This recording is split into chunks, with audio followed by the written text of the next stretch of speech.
ତୃତୀୟ 5/2024 ପୂର୍ବାହ୍ନ 9 ଘଣ୍ଟା ସମୟରେ ଏହି ମାଲିଗାଁ ଗ୍ରାମ ପଞ୍ଚାୟତ କାର୍ଯ୍ୟାଳୟର ସଭାଗୃହଠାରେ ପୂର୍ବ ନିର୍ଦ୍ଧାରିତ ଗ୍ରାମ ପଞ୍ଚାୟତ କାର୍ଯ୍ୟାଳୟର ନୋଟିସ୍ ସଂଖ୍ୟା 55/26/1/26 ରିଖରେ ପଞ୍ଚାୟତ ଓ ପାନୀୟ ଜଳ ବିଭାଗ ଓଡ଼ିଶା ସରକାରଙ୍କ ଆଦେଶ ପତ୍ର ସଂଖ୍ୟା 14285/26 ତାରିଖ 26/5/2024 ଓ ବରିଷ୍ଠ ଅଧିକାରୀ ପାପଡ଼ାହାଣ୍ଡିଙ୍କ ଆଦେଶ ପତ୍ର ସଂଖ୍ୟା 1258/2024 30/5/24 ଅନୁଯାୟୀ ବିଶ୍ୱ ପରିବେଶ ଦିବସ 2024 ପାଳନ ଅବସରରେ ଏକ ସ୍ୱତନ୍ତ୍ର ଗ୍ରାମସଭା ସରପଞ୍ଚ ମାଲିଗାଁ ଶ୍ରୀ ସୁଖଦେବ ମାଝୀଙ୍କ ସଭାପତିତ୍ୱରେ ନିମ୍ନଲିଖିତ ଆଲୋଚ୍ୟ ବିଷୟବସ୍ତୁକୁ ନେଇ ଅନୁଷ୍ଠିତ ହେଲା।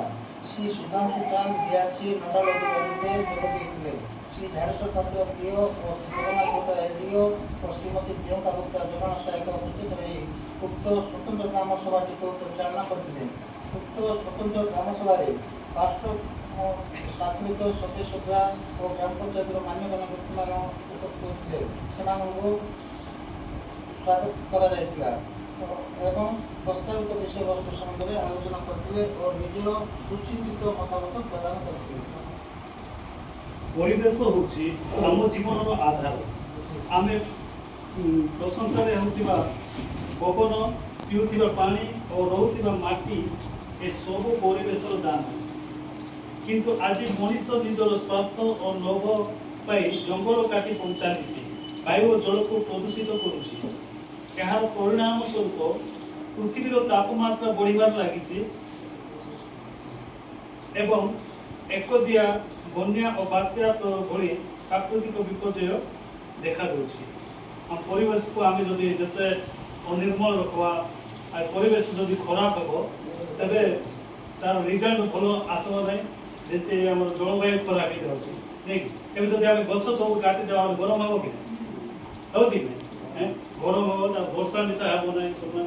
ତ ଆମର ପରିବେଶକୁ ଯଦି ଆମେ ସୁରକ୍ଷା କରିବା ତେବେ ଆମର ଗାଁକୁ ପୁଣି ଆମର ପୃଥିବୀକୁ ଆମେ ବଞ୍ଚାଇ ପାରିବା। କଥା କି ବାବା। ବିଶ୍ୱ ପରିବେଶ ଦିବସ କେବଳ ଗୋଟିଏ ଦିନ ଉତ୍ସବ ପାଳନ କରିବାର ଦିନ ନୁହେଁ ଏବଂ ବରଂ ଏହା ନିଜ ଭୁଲକୁ ସୁଧାରିବାର ଦିନ। ଆମକୁ ଆଜି ସଂକଳ୍ପ ନେବାକୁ ହେବ ଯେ ଆମେ ଅତି କମରେ ଗୋଟିଏ ଲେଖାଏଁ ଗଛ ଲଗାଇବା, ପ୍ଲାଷ୍ଟିକର ବ୍ୟବହାର ବନ୍ଦ କରିବା ଓ ପାଣିର ପରିଚୟ ରଖିବା। ଆମେ ସମସ୍ତେ ନିଜ ନିଜ ମଧ୍ୟରେ ଗୋଟେ ଶପଥ ନେବା ଯେ ଆମେ ଏଟଲିଷ୍ଟ ଗୋଟେ ଗଛ ଦିନକୁ ଲଗାଇପାରିବା। ସବୁ ନେଇକି ଲଗାଇବା।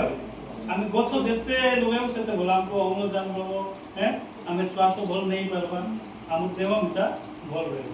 ଆଉ ଗଛ କିଛି ନଥିବ ବୋଲେ ଦେହ ମଧ୍ୟ ଖରାପ ହେବ, ରୋଗ ଆଇବ କି ଆମେ ବଞ୍ଚିବା। ଏଣୁ ସମସ୍ତେ ମିଶି ଆମ ପୃଥିବୀକୁ ସବୁଜ ଓ ସୁସ୍ଥ ରଖିବା ପାଇଁ ଆଜିଠାରୁ ହିଁ ଚେଷ୍ଟା କରିବା। ନାଇଁ ଆମେ ଯଦି ହେଲେ ଆମର ପରିବେଶକୁ ଆମେ ସଜାଇବା ଦାୟିତ୍ୱ କାହାର ରହିଛି? ଆମର ରହିଛି। ଏବେ ଘର ଭର୍ତ୍ତି ଗଜରା ଗଜା ଥିବ, ସବୁକୁ କାଢ଼ି ଆଣି ବାହାରେ ଫିଙ୍ଗିଦେବୁ, ଆଗ ହେଲା କି ପରିବେଶ ନଷ୍ଟ ହେଲା କି? ସବୁକୁ ଗୋଟେ ଜାଗା ନେଇ ରଖିବୁ, ଆଉ ସେ ସବୁକୁ ମାଟି ଦେବୁ ନା ଆମ ପରିବେଶ ସୁରକ୍ଷିତ ସବୁଜ ସୁସ୍ଥ ରଖିବା ପାଇଁ ଆଜିଠାରୁ ହିଁ ଚେଷ୍ଟା କରିବା। ବିଶ୍ୱ ପରିବେଶ ଦିବସ ଆମକୁ ମନେ ପକାଇ ଦିଏ ଯେ ପ୍ରକୃତି ଆମର ରକ୍ଷା କବଚ ଏବଂ ଏହାର ସୁରକ୍ଷା ଆମ ସମସ୍ତଙ୍କର ଦାୟିତ୍ୱ। ଆସନ୍ତୁ ଏହି ଦିବସରେ କେବଳ ସ୍ଲୋଗାନରେ ସୀମିତ ନ ରହି ବାସ୍ତବ ଜୀବନରେ କିଛି ସକାରାତ୍ମକ ପରିବର୍ତ୍ତନ ଅଭ୍ୟାସରେ ଛୋଟ ଛୋଟ ପରିବର୍ତ୍ତନ ଆଣି ଆମ ପୃଥିବୀକୁ ସବୁଜ ସୁନ୍ଦର ରଖିବା।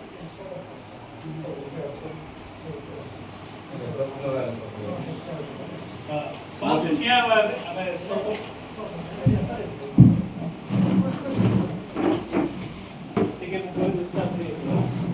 ପରିବେଶ ସୁରକ୍ଷା, ପରିଷ୍କାର ପରିଚ୍ଛନ୍ନତା, ଅସ୍ଥାୟୀ ସଚେତନତା ସୃଷ୍ଟି କରିବା। ନିଜର ଘର ଦ୍ୱାର ପାଖ ପଡ଼ିଶା ଅଳିଆ ଆମେ କରିବା ନାହିଁ, ଆଉ ସବୁବେଳେ କ୍ଲିନ୍ ରଖିବା ଆମେ ଚେଷ୍ଟା କରିବା। ଯଦି କ୍ଲିନ୍ ରଖିବା ନାହିଁ ନାନା ପ୍ରକାର ରୋଗ ମାଡ଼ି ଆସିବ ନାଇଁ ସତ କି ନାହିଁ। ଛୋଟ ପିଲା ହେଉଛି କିଛି ଇଏ ନାହିଁ କହୁଛି କଥା। ବଡ଼ ଲୋକର ଝାଡ଼ାରୁ ନାଇଁ ଛୋଟ ପିଲାର ଝାଡ଼ା ବେଶୀ ବିଷାକ୍ତ।